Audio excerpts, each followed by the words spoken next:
Hi, in today's video, I'm going to be making a corned beef and cabbage pie recipe here. We're going to start with some cabbage. We've also got this budding corned beef that we're going to be using, some cheese, some onions, some Thousand Island dressing, and of course a pie pan.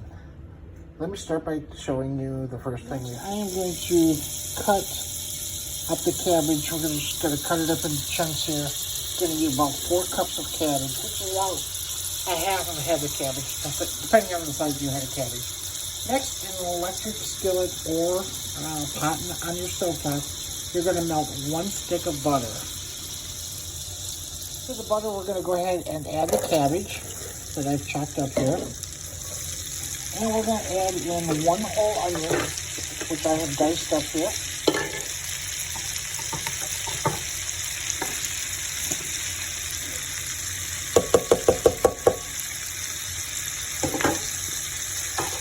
We're just going to give this a quick stir here, and we're going to cover this. We're going to let this cook for about 15 minutes. While that's cooking, we're going to move on to the corned beef part. Next, you're going to want to take 6 packages of the budded corned beef, which was 6 packages or 2 ounces. So 12 ounces of corned beef, and we're going to add to that 8 ounces of sliced Swiss cheese. Very simple to take the sliced cheese and dice it up into pieces. We're going to mix this all in, and to that we're going to add about 1/4 to 1/2 cup of Thousand Island dressing here, and we're going to mix this up so it's really creamy. You're going to want to do this in a large bowl. You just want to keep mixing this until it's nice and creamy and all incorporated here. And while your cabbage is cooking, every 3 or 4 minutes, make sure you stir it so it doesn't burn. Cabbage here, just kind of give it a good stir here. You don't want it to burn, but you want it to cook down and get really soft here. I'll put the lid back on here. Okay, next we're going to focus on the crust. Now, you can use a cake pan. I've got a pie pan, so I'm going to use that. But I've only got one of these pizza crust. These Pillsbury pizza crust. I'm going to use one of those. And I had a frozen one in the freezer, a pie crust, which I'm going to use for my second one, because this will make 2 pies.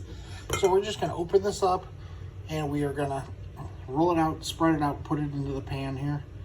Now, the original recipe, when I first saw this, you could actually take biscuits and smash them down into there to create a pie crust by itself. I found using this pizza crust, you could also make your own pizza crust or any kind of crust that you'd like to use. Pizza crust won't cover completely, but it does have excess over here, so we're just going to trim some off and then apply it to this side. Won't even know once you bake it. Be sure to keep stirring your cabbage and onions. See how it's starting to get a little softer? That's exactly how you want it. We're going to let this go for a couple more minutes here, and then we're going to show you how to put these pies together. We have our corned beef and our cheese and our Thousand Island here. And we have our cabbage just about done here. So we're going to combine these together into the bowl. Start mixing this all together so it's nice and combined really well. It's all combined together. So now we're just going to take this and we're going to put this in the 2 pie crusts that I have. Here's the other one. Here's the other one. We're going to divide this in half and put them here. The 2 pies. They are ready to go in the oven. 375 for about 15 to 20 minutes. And they are delicious. I'll show you what they look like when they're finished product. Pie number 1 and pie number 2. And they are delicious. Let them set for about 5 minutes and then you can serve them.